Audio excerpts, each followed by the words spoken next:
আল্লাহর পয়গম্বর হযরত ইদ্রিস আলাইহিস সালাম আল্লাহ পাক রব্বুল আলামিন জানালেন, পয়গম্বর আমি আল্লাহ তোমার উপরে তো খুশি, তুমি যত নেক আমল করবা আমি তোমাকে ডাবল পুরস্কার দেব। নামাজ তুমি পড়বা 2 রাকাত, সওয়াব পাইবে 4 রাকাত। দান করবে তুমি 1 টাকা, সওয়াব পাইবে 2 টাকা। রোজা রাখবে তুমি 1টা, সওয়াব দিব 2টা। যাবতীয় আমল আমি আল্লাহ তোমাকে ডাবল সওয়াব দিব। এই সুসংবাদ পাওয়া মাত্রই আল্লাহর পয়গম্বর হযরত ইদ্রিস আলাইহিস সালাম তিনি মনে মনে ভাবলেন, তাহলে আল্লাহর কাছে আমি লম্বা হায়াত চাইব, যেন জিন্দেগিতে বেশি বেশি নেক আমল নিয়া বেশি বেশি সওয়াব আল্লাহর দরবারে হাজির করতে পারি। যেহেতু আমল করব একটা, সওয়াব পাইব দ্বিগুণ, তাহলে হায়াত যত লম্বা হবে ততই আমার আমল তত বেশি হবে। আমলের লোভ বেড়ে গেল। এটা আমলের লোভ, দুনিয়ার লোভ নয়, আখিরাতের। আল্লাহ পাকের দরবারে আখিরাতের সেই সফর, আখিরাতের জীবন, যেই জীবন হলো মানুষের জীবনের সফল জীবন, আসল জীবন। ওই আসল জীবনের পুঁজি যেন বেশি হয়, এই নেশায় এই লোভে তিনি পড়ে গেলেন। এবার জিব্রাইল আমিনকে বলেন, ভাই জিব্রাইল, তাহলে তুমি আল্লাহর কাছ থেকে চায়া আমার হায়াত লম্বা করে দাও, আমার হায়াত বাড়ায় দাও, লম্বা হায়াতের একটা সুযোগ করে দাও। যেই মাত্র আল্লাহর পয়গম্বর হযরত ইদ্রিস লম্বা হায়াতের জন্য তিনি আবদার করলেন, জিব্রাইল আমিন কয়, নবী গো, এটা তো আমার সাধ্যে নয়, কার কতদিন হায়াত বাকি আছে না আছে এই বিষয়টা আমার দায়িত্বে নয়, আমার জিম্মাদারিতে নয়। যদি জানতে হয় তাহলে চলেন মালাকুল মউত আজরাইলের কাছে যাই। আপনার আর কতদিন দুনিয়াতে আপনি জীবিত আছেন এই বিষয়টা যদি কিছুটা জানে তবে আজরাইল জানবে। ভাইরা বন্ধুরা, এই বইলা মালাকুল মউত আজরাইল আলাইহিস সালাম চতুর্থ আকাশে, যার হেডকোয়ার্টার যেখানে তিনি থাকেন, ওই জায়গায় জিব্রাইল আমিন আল্লাহর পয়গম্বর হযরত ইদ্রিস আলাইহিস সালামকে নিয়ে হাজির। জিব্রাইল আমিন ডাক দিয়া কয়, ভাই আজরাইল, একটু কও না, পয়গম্বর ইদ্রিসের হায়াত কি শেষ নাকি আরো কিছুদিন আছে? একটু জানার ইচ্ছা হয়েছে। ওই অবস্থায় মালাকুল মউত আজরাইলের কাছে আল্লাহর পক্ষ থেকে নির্দেশ এসেছিল। ওনারা যাবার আগে আল্লাহর পক্ষ থেকে নির্দেশ এসেছিল, আজরাইল, আমার পয়গম্বর ইদ্রিসের জান কবজ করো। তাও কোথায়? চতুর্থ আসমানে আমার পয়গম্বর ইদ্রিসের জান কবজ করো। মালাকুল মউত আজরাইল তো অবাক তো হওয়ার কথাই, কেমনে জান কবজ করব একজন মানুষ, তাকে দুনিয়ায়, আর আল্লাহ বলেছেন চতুর্থ আসমানে, কেমনে সেটা সম্ভব, কি করে সেটা হয়? 3 জিনিস, কার, কোথায়, কখন মরণ হবে একমাত্র জানেন কে? আল্লাহ। একমাত্র জানেন আল্লাহ, আর কেউ জানে না, কেউ জানে না কার মরণ কখন হবে, কোথায় হবে, জানেন শুধু একমাত্র আল্লাহ। মালাকুল মউত আজরাইল মৃত্যুর 40 দিন আগে তিনি টের পান, বিশাল বড় একটা গাছ, গাছের পাতাটা 40 দিন পর পর রং বদলে। মৃত্যুর 40 দিন আগে গাছের ওই পাতাটা মাটিতে পড়ে যায়। যেই পাতার মধ্যে মানুষটার নাম লেখা থাকবে, তার ঠিকানা লেখা থাকবে, তখনই আজরাইল আলাইহিস সালাম ওই গাছের পাতা উঠায়া তিনি জানতে পারেন তখন ওই মানুষটার হায়াত শেষ, আর মাত্র 40 দিন বাকি আছে। আজরাইল আলাইহিস সালাম 40 দিন আগে কার কখন কোথায় কিভাবে মরণ কিছুই জানেন না। আল্লাহ পাক নির্দেশ দিলেন, আজরাইল আমার পয়গম্বর ইদ্রিসের রূহ কবজ করো। চতুর্থ আসমানে মালাকুল মউত অবাক, কেমনে সেটা সম্ভব? ওই অবস্থায় জিব্রাইল আমিন যায় বলতেছেন, ভাই আজরাইল একটু কও না পয়গম্বর ইদ্রিসের আর কতদিন দুনিয়াতে জীবিত আছেন, হায়াত আর কতদিন বাকি? ইনি তো আল্লাহর কাছে লম্বা হায়াত চাইতেছেন।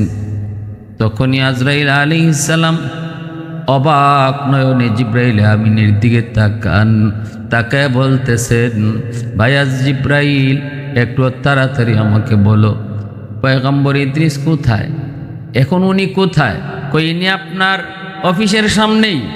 মালাকুল মউত আজরাইল তো অবাক, আমি তো মনে মনে ভাবতেছিলাম পয়গম্বর ইদ্রিসের রূহ কবজ করব, তাও জমিনে না আসমানে, তাও প্রথম আসমানে না চতুর্থ আসমানে, কেমনে সেটা সম্ভব?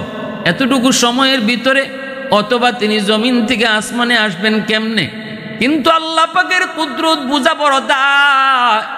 ইদ্রিস নিজেই আবদার করে চতুর্থ আকাশে পৌঁছে গেলেন। এতেই বোঝা গেল আল্লাহ পাক যার মরণ যেখানে লিখে রাখছে ওই জায়গায় আল্লাহ পাক তারে কোনো না কোনো সুরতে, কোনো না কোনো উসিলায় এখানে আল্লাহ তারে পৌঁছাবেই। হয়তো সে নিজের ইচ্ছাই সেখানে হাজির হবে, আল্লাহ পাক রব্বুল আলামিন তারে এখানে পৌঁছাবে, এখানে হাজির করবে। সুলাইমান পয়গম্বরের জমানার এক ঘটনা।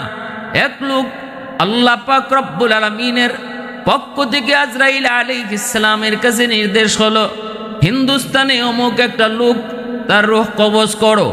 ওই অবস্থায় মালাকুল মউত আজরাইল সুলাইমান আলাইহিস সালামের কাছে দাঁড়ানো। আল্লাহর নির্দেশ, এই মুহূর্তে তুমি তারে এমন একটা লোক, এই লোকটারে হিন্দুস্তানে যান কবজ করো। আজরাইল আলাইহিস সালাম এবার তিনি যাবেন হিন্দুস্তান, যায় তার রূহটা কবজ করবেন। কিন্তু তাকায় দেখেন সুলাইমান পয়গম্বরের সামনেই লোকটা দাঁড়ায় আছে।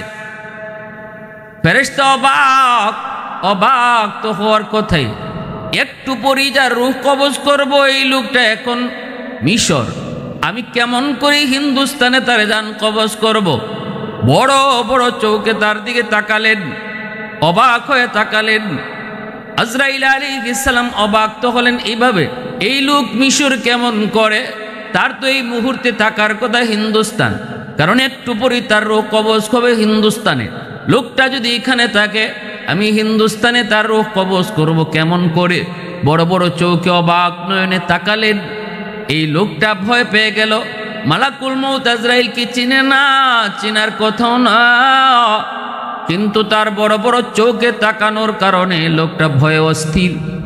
আল্লাহর পয়গম্বর সুলাইমান নবীকে কয়, নবী গো, এই লোকটা আমার দিকে যেইভাবে তাকাইছে মনে হয় আমাকে হত্যা করে ফেলবে, মনে হয় আমাকে মেরেই ফেলবে। আমি এই এলাকায় থাকতে চাই না, আমি আরব এলাকায় থাকতে চাই না। আপনি বাতাসের মাধ্যমে আমাকে হিন্দুস্তান পাঠিয়ে দেন, আপনি বাতাসকে আদেশ করেন যেন আমাকে হিন্দুস্তান পাঠিয়ে দেয়। সুলাইমান পয়গম্বর সাথে সাথে তিনি এই বাতাসকে আদেশ করে লোকটাকে তার হিন্দুস্তানে পাঠিয়ে দিলেন। লোকটা জায়গা মতো চলে আসলো। মালাকুল মউত আজরাইল জায়গা মতো আসলেন রূহ কবজ করার জন্য। আইসে দেখেন এই লোক কেন আইসা হাজির, কেমনে আসলো? কয় আল্লাহর নবীকে আবদার করলো বাতাসের মাধ্যমে যেন হিন্দুস্তান পাঠিয়ে দেওয়া হয়। মালাকুল মউত আজরাইল হিন্দুস্তানে তার রূহ কবজ করলেন। মালিকের দরবারে শুকরিয়া জানান, মালিক তোমার কুদরত, তোমার হিকমত আমরা ফেরেশতা তারপর বুঝি না, বুঝার কথাও না। তোমার কুদরত, তোমার শক্তি আমাদের জানার ঊর্ধ্বে, আমাদের মালুমের ঊর্ধ্বে। আল্লাহর শুকরিয়া আদায় করেন, প্রশংসা করেন। রূহ কবজ কইরা আবার সুলাইমান নবীর কাছে তিনি আসলেন। আল্লাহর পয়গম্বর মালাকুল মউত আজরাইলকে বলতেছেন, ভাই আজরাইল, আপনি আমার পাশে এই লোকটার দিকে এইভাবে কেন তাকাইলেন? এত বড় বড় চৌকে তাকাইলেন, লোকটা ভয়ে তো অস্থির। বাধ্য হয়েছি আমি তারে হিন্দুস্তান পাঠিয়ে দিতে। বাতাসের মাধ্যমে দ্রুত গতিতে তারে হিন্দুস্তান পাঠিয়ে দেওয়া হয়েছে শুধুমাত্র আপনার চাওয়ার ডরে, আপনারই তাকানোর ভয়ে। লোকটা আমাকে পাগল করে তুলেছে, আমিও তারে পাঠিয়ে দিছি। কিন্তু এবার আপনি আমাকে একটু বলেন, কেন আপনি তার দিকে এইভাবে তাকাইলেন? কেন তার দিকে এইভাবে আপনি তাকাইলেন? ফেরেশতা মালাকুল মউত আজরাইল কয়, নবী গো, এ তো অবাক এক কাণ্ড, এটা আল্লাহর কুদরতের বহিঃপ্রকাশ। এই হলো ঘটনা। আদেশ হয়েছে আমার উপর তার রূহ কবজ করব হিন্দুস্তানে, কিন্তু আমি দেখি লোকটা দাঁড়ায় আছে আপনার কাছে। এই মুহূর্তে আমি রূহ কবজ করব এই লোকটার হিন্দুস্তানে, কিন্তু আছে সে আপনার কাছে হাজার হাজার কিলোমিটার দূর। কেমনে তারে আমি রূহ কবজ করব হিন্দুস্তানে? এই কারণে আমি তার দিকে অবলোক নয়নে, অবাক নয়নে তার দিকে তাকাইছি। এই লোক এখানে কেন? এ তো এখানে তাকার কথা না, এই লোক এখানে কেন? এজন্য অবাক নয়নে তাকাইছি। কিন্তু আল্লাহ পাকের কুদরত বুঝাবার দায় গো নবী, সে নিজে আপনার কাছে প্রস্তাব করলো যেন আপনি তারে হিন্দুস্তানে পাঠিয়ে দেন, আর আপনিও পাঠিয়ে দিছেন। আর এই মাত্র আমি তার রূহটা কবজ কইরা আপনার কাছে হাজির হয়েছি। मौत को समझाए गाफिल इख्तिताम जिंदगी, मौत को समझाए गाफिल इख्तिताम जिंदगी, दर हकीकत मौत है सुबह हयात जिंदगी। मौत को मत दूर समझो, मौत है हर दम करीब, मौत को मत दूर समझो, मौत है हर दम करीब। तुमको मोहलत न मिलेगी लब हिलाने ऐ गरीब, तुमको मोहलत न मिलेगी लब हिलाने ऐ गरीब। एजন্য कवि कय, मौत के जे दूरे मने करे से आहमक से बुका। मौत तुम्हार खूब काছে, মনে করবো না মौत দূরে। হ্যাঁ, মौत তুমি চোখের পলক ফালাইবার, লব ফালাইবার, একটুক ভাত খাওয়ার, খাদ্য খাওয়ার সুযোগও পাবে না। যখন যার যেই টাইমে মরণ লেখা থাকবে ওই টাইমে সে তখন ঘরে নাকি বাহিরে, সে তখন খাওয়ানে নাকি বসা, সে তখন কাজে নাকি বিশ্রামে, কোনো কিছুই তখন কাজে আসবে না, কোনো দিকেই তাকানো হয় না। যার যখন যে হালতে মরণ লেখা তার এই হালতেই মরণ হবে। কারো মরণ হবে মসজিদে, কারো মরণ হবে সেজদার হালতে, কারো মরণ হবে বিছানায়, আর কারো বা মরণ হবে জিহাদের ময়দানে, কারো মরণ হবে স্বাভাবিক মরণ, কারো মরণ হবে আল্লাহর রাস্তায় শাহাদতের মরণ। এজন্য কবিও বড় সুন্দর করে বলছে,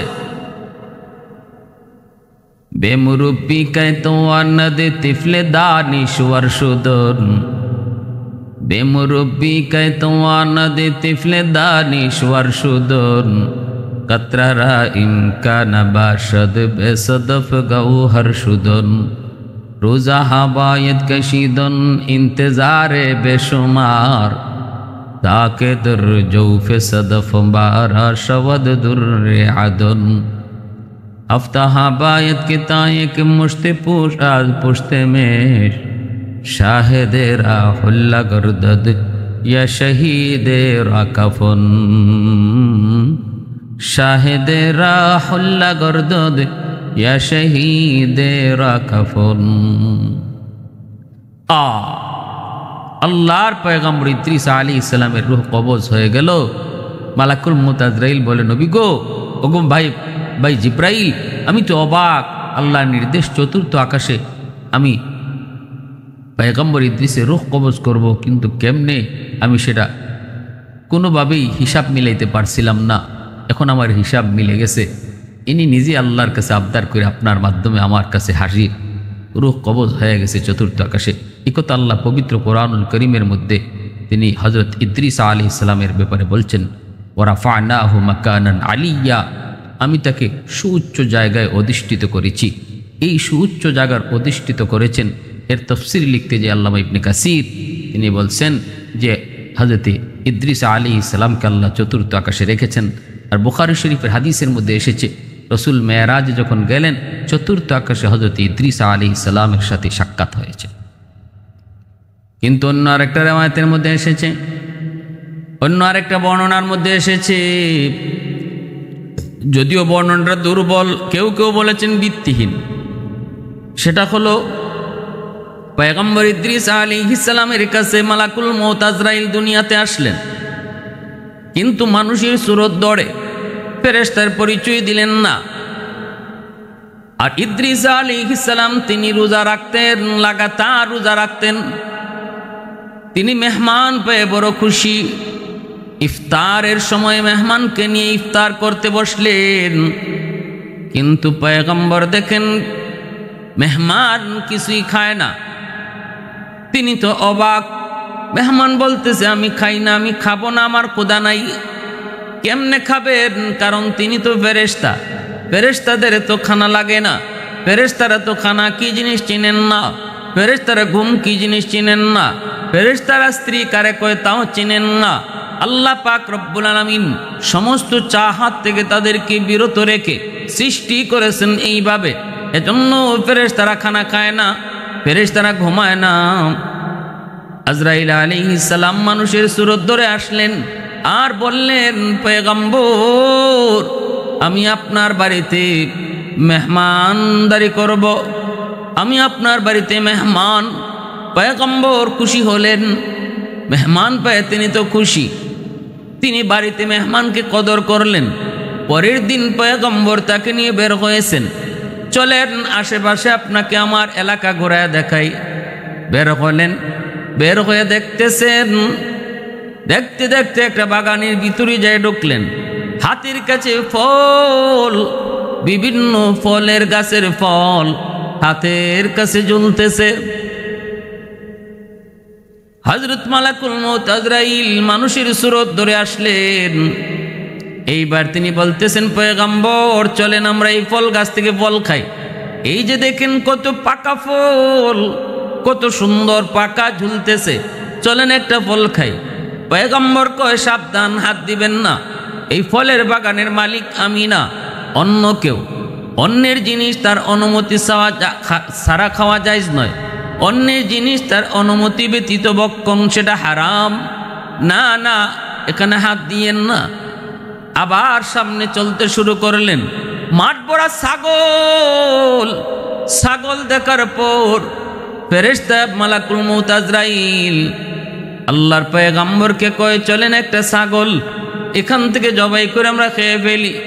পয়গম্বর কয়, আপনি তো বড় অদ্ভুত মানুষ মিয়া, আপনি তো বড় আজীব মানুষ, হালাল খাবার আপনার সামনে দিলাম খান নাই, আর এখন হারাম খাওয়ার জন্য পাগল হয়ে গেছেন। কি ব্যাপার? এই ছাগলগুলা তো আমরা মালিক না, অন্যের জিনিস খাবো কেমন করে? হারাম হারাম হারাম। আপনারে হালাল জিনিস দিলাম, আমার ঘরের খাবার খাইলেন না। এবার তিনি বলতেছেন, না আমি আপনারে পরীক্ষা করেছি, দুনিয়ার প্রতি আপনার লোভ আছে কিনা। আল্লাহর পয়গম্বর ইদ্রিস আলাইহিস সালাম অবাক হলেন, সন্দেহে পড়ে গেলেন, লোকটা কি তার পরিচয়? সে আমারে পরীক্ষা করতেছে। ঘটনা কি একদিন, 2 দিন, 3 দিন যাওয়ার পর আজরাইল আলাইহিস সালামের চাল চলন দেখে নবীর সন্দেহ বেড়ে গেল। তিনি এবার বলতেছেন, কসম, আল্লাহর কসম, আপনি বলেন আপনি কি, আপনার পরিচয়টা কি আগে আমারে শোনান। এতদিন পর্যন্ত বলতেছি বলেন না, আল্লাহর কসম করে বলি আপনার পরিচয়টা শোনান। সাথে সাথে আল্লাহর নূরের তৈরি ফেরেশতা মালাকুল মউত আজরাইল বলেন, পয়গম্বর আমি মানুষ না, আমি আল্লাহর ফেরেশতা মালাকুল মউত। পয়গম্বর ইদ্রিস, আপনি কি সেই মালাকুল মউত যিনি মানুষের রূহ কবজ করে? বলে হ। পয়গম্বর ইদ্রিস কয় তাহলে বুঝি আপনি আমার রূহ কবজ করতে আসছেন? আজরাইল আলাইহিস সালাম কয় না না না গো নবী, আপনি আপনার রূহ কবজ করতে আসি নাই, আপনার রূহ কবজের নির্দেশ এখনো আসে নাই। তবে আমি এসেছি আপনার কিছু গুণের উপর আসক্ত হয়ে, আপনার ইবাদত বন্দেগী আল্লাহর গোলামির প্রতি আসক্ত হয়ে এসেছি আপনার সাথে বন্ধুত্ব করার জন্য। আমি আপনার সাথে বন্ধুত্ব করতে চাই। পয়গম্বর কয় আমার সাথে যদি আপনি বন্ধুত্ব করতে চান তাহলে শর্ত আছে। আমার শর্ত যদি মানেন আমি আপনার সাথে বন্ধুত্ব করব। কি শর্ত? এক নম্বর শর্ত হলো মরণের কষ্ট কেমন আমার বুঝতে একটু মন চায়। আপনি আমার একটু মরণের কষ্টটা বুঝাইবেননি, আপনি আমারে মরণের কষ্টটা একটু সচক্ষে দেখাইবেননি।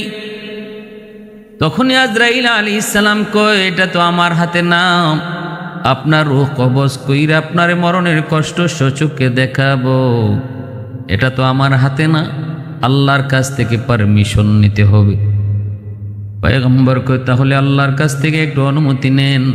মালাকুল মউত আজরাইল আলাইহিস সালাম আল্লাহর কাছে ডাক দিয়া কয় মালিক, তোমার পয়গম্বর মরণের কষ্ট নিজের সচক্ষে দেখতে চায়, আল্লাহ অনুমতি আসেনি। আল্লাহ কয় ঠিক আছে অনুমতি দিলাম। আজরাইল আলাইহিস সালাম কয় আপনি শোন। পয়গম্বর তিনি শুইলেন, রূহ কবজ শুরু হয়ে গেল, জান কবজ শুরু হয়ে গেল। জান কবজ সমাপ্ত হলো, একটু পরে আবার রূহটা তার কাছে ফিরে দেওয়া হলো। পয়গম্বর এবার তিনি আবার উঠলেন, মরলেন, আবার জীবিত হলেন। মৃত্যুবরণ এবং হায়াত, মরণ আর হায়াত একমাত্র আল্লাহর হাতে। আল্লাহ পাক রব্বুল আলামিন যারে চান তারে মরণ দেন, যারে চান আল্লাহ জীবন দেন। এই ক্ষমতা একমাত্র কার? একমাত্র আল্লাহ। কাদির কুদরত দারি বর কামাল, কাদির কুদরত দারি বর কামাল, আনতা রব্বি আনতা হাসবি যুল জালাল, আনতা রব্বি আনতা হাসবি যুল জালাল। আল্লাহ পাকের হাতে। আল্লাযী খালাকাল মাউতা ওয়াল হায়াতা লিয়াবলুয়াকুম আইয়ুকুম আহসানু আমালা। হায়াত মউত আল্লাহ পাক সৃষ্টি করেছেন। পয়গম্বর ইদ্রিস আলাইহিস সালাম মউতের কষ্ট, মউতের যন্ত্রণা নিজের চোখে দেখার জন্য নিজে আবদার করে তিনি মউতের কোলে ঢলে পড়লেন। মালাকুল মউত রূহ কবজ করলেন, আবার আল্লাহর হুকুমে তার দেহে রূহ ফিরে দেওয়া হলো। জীবিত হওয়ার পর আল্লাহর পয়গম্বরকে মালাকুল মউত জিজ্ঞেস করে নবী গো আপনি মরণ কেমন দেখলেন? আপনি মরণ কেমন দেখলেন? পয়গম্বর ইদ্রিস তখন বলতেছে ভাই আজরাইল, একটা জীবিত পশুর চামড়া উল্টা সিলাইলে যেই পরিমাণ কষ্ট ওই পশুটা ভোগ করবে, এর চেয়ে হাজার হাজার গুণ বেশি কষ্ট, মৌতের কষ্ট আমি টের পেয়েছি।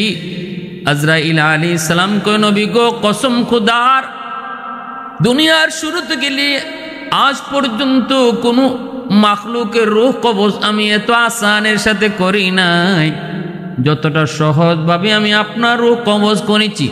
কারণ এটা আসলি রূহ কবজ করা নয়, এটা আপনারে চাক্ষুষ দেখানো। এজন্যই আমি যত সহজ ততটা সহজ আমি আপনার ক্ষেত্রে করেছি।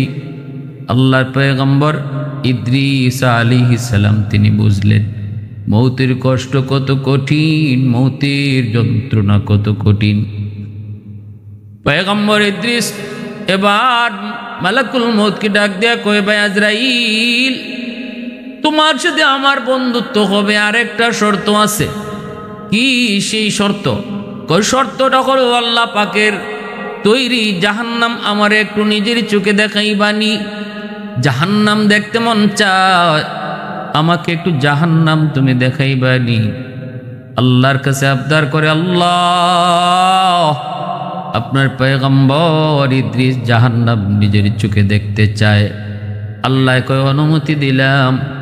আজরাইল আলাইহিস সালাম পয়গম্বর ইদ্রিসকে নিয়া জাহান্নামের কিনারায় এসে জাহান্নাম দেখাইলেন। জাহান্নাম দেখলেন, জিজ্ঞেস করলেন নবী গো কেমন দেখলেন? আল্লাহর পয়গম্বর কয় এত ভয়াবহ কল্পনা করি নাই। আল্লাহ যা কইছে বাস্তবের চেয়ে হাজার হাজার কোটি কোটি গুণ বেশি আযাব আর কষ্ট। একথা আমার নবীও বলেছেন। নবীজি মেরাজে রজনীতে জাহান্নাম নিজের চোখে দেখছেন, জান্নাত নিজের চোখে দেখছেন। নবীজি আয়েশা উম্মতকে বলেছেন, উম্মতের দল শোনো, আল্লাহ পাক কোরআনে আর আমি নবীর আল্লাহ জান্নাত জাহান্নামের কথা যা শুনাইছে সব বিবরণ যদি এক জায়গায় রাখা হয়, কোরআন হাদিসের ভিতরে যত কথা জান্নাত আর জাহান্নাম নিয়ে আছে সব কথা যদি এক জায়গায় রাখা হয়, এই তুলনায় আমি নবী জান্নাতে আর জাহান্নামে যা নিজের চোখে দেখে এসেছি এর চেয়ে ৯৯ গুণ বেশি জাহান্নামের আযাব আর কষ্ট তোমরা কোরআন হাদিসে যা পাইছো আমি নিজের চোখে এর চেয়ে ৯৯ গুণ বেশি কষ্ট দেখে এসেছি। জান্নাতের সুখ শান্তি কোরআন হাদিসের ভিতরে তোমরা যা শুনেছো আর পাইছো, আমি নবী জান্নাতের সুখ শান্তি যা দেখছি এটা ৯৯ গুণ বেশি, বাস্তবে ৯৯ গুণ বেশি। পয়গম্বর ইদ্রিস তিনিও বলতেছে ভাই আজরাইল যা জেনেছি এর চেয়ে বাস্তবে ১০০০ গুণ বেশি। এবার আল্লাহর পয়গম্বর ইদ্রিস ডাক দিয়ে কয়, ওগো ভাই আজরাইল আরেকটা আবদার তোমার কাছে করি, এরপরে আমার আর তোমার মধ্যে বন্ধুত্ব হয়ে যাবে। আমার তোমার বন্ধুত্ব হওয়ার জন্য আর একটা ৩ নম্বর শর্ত হলো আমাকে জাহান্নাম তো দেখাইছো, এবার আমাকে জান্নাত তুমি দেখাইবানি। পয়গম্বর জান্নাত দেখার আবদার করলেন, কিন্তু ভিতরে ভিতরে একটা ইচ্ছা একটা নিয়ত তার আছে।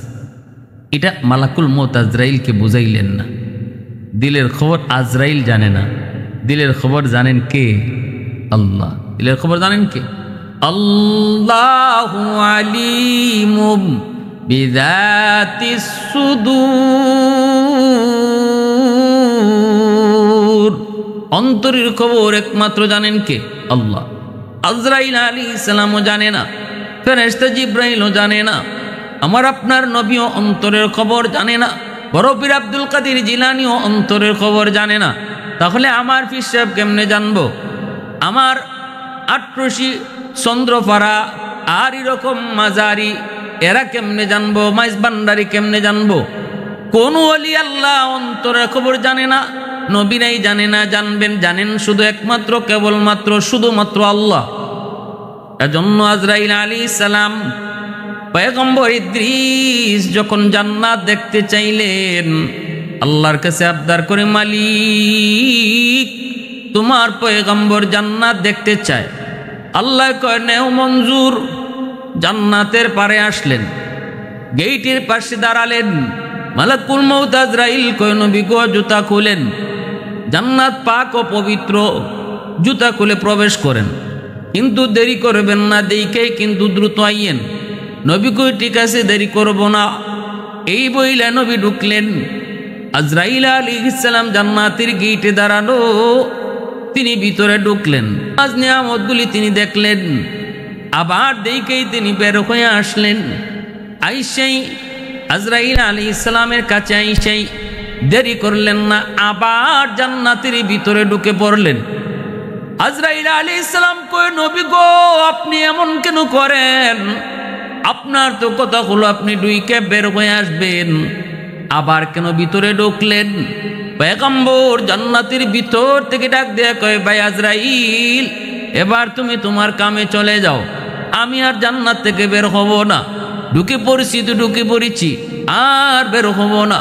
কারণ হয়তো তুমি জানো না আমার আল্লাহ জান্নাতের ভিতরে একবার যারে ঢুকায় আর বের করে না। আল্লাহ পাকের আদেশ, মৃত্যুর স্বাদ সমস্ত প্রাণীকেই ভোগ করতে হবে। কুল্লু নাফসিন যায়িকাতুল মাউত। আমি মৌতের স্বাদ পাইলিছি, মৌতের মজা আমার একবার বুঝ হয়ে গেছে। আরেকটা হলো আল্লাহ বলেছেন জাহান্নাম না দেখে কাউকে জান্নাতে ঢুকাবে না, সেই জাহান্নাম আমি দেখে এসেছি। আরেকটা আল্লাহর ওয়াদা হলো জান্নাতে ঢুকাইলে আর কখনো তারে জমিনে দিবে না। অতএব তোমার সাথে আমার একটা ওয়াদা ছিল, ঢুকে আবার বাইরে আইমু, আমি বের হইয়া এসে তোমার ওয়াদাও রক্ষা করছি। এখন আমি জান্নাতের ভিতরে ঢুকে পড়ছি, আর বের হবো না, আর বের হবো না। মালাকুল মউত আজরাইল এবার তিনি তো কিংকর্তব্য বিমূঢ় হয়ে গেলেন, হিতাহিত জ্ঞান হারিয়ে ফেললেন। কি করবেন কি না কিছুই বুঝেন না। আল্লাহর কাছে কই, মালিক তোমার পয়গম্বর ইদ্রিসকে তুমি কই সুবিধা আমি জান্নাতের ভিতরে ঢুকাইছি, এখন ঢুকছে তো ঢুকছে, আর বাইরে তো চায় না। আল্লাহ এখন আমি কি করব? আল্লাহ পাক কয়, আজরাইল তুমি তোমার কামে চলে যাও। আমার কুদরতের ফয়সালাও এমনটাই ছিল, আমার কুদরতি ফয়সালাও এমনই ছিল। আমার ইদ্রিসকে আমি জান্নাতের ভিতরে সুখ স্বাচ্ছন্দ্যে তারে আমি জান্নাতে চিরস্থায়ীভাবে রেখে দিব। যাও তুমি তোমার কাজে চলে যাও। আল্লাহ পাক রব্বুল আলামিন জান্নাতের ভিতরে ইদ্রিস আলাইহিস সালামকে রেখে দিলেন, তিনি এখানেই থাকবেন। এই যে রাওয়ায়াতটা, এই যে বর্ণনাটা, এই বর্ণনাটা অনেক কিতাবে লিখছেন, এটা ভিত্তিহীন। অনেকে অনেক জায়গায় বলেন এর কোনো ভিত্তি পাওয়া যায় না। অনেকগুলা প্রশ্ন এই ঘটনার সাথে সংঘর্ষ, কোরআন হাদিসের অনেক আলোচনা এই ঘটনার সাথে সংঘর্ষ। এজন্য এই ঘটনা বর্ণনা করাও ঠিক না। যারা বলে না শোনার জন্য বলবো, এজন্য বলি মূল ঘটনা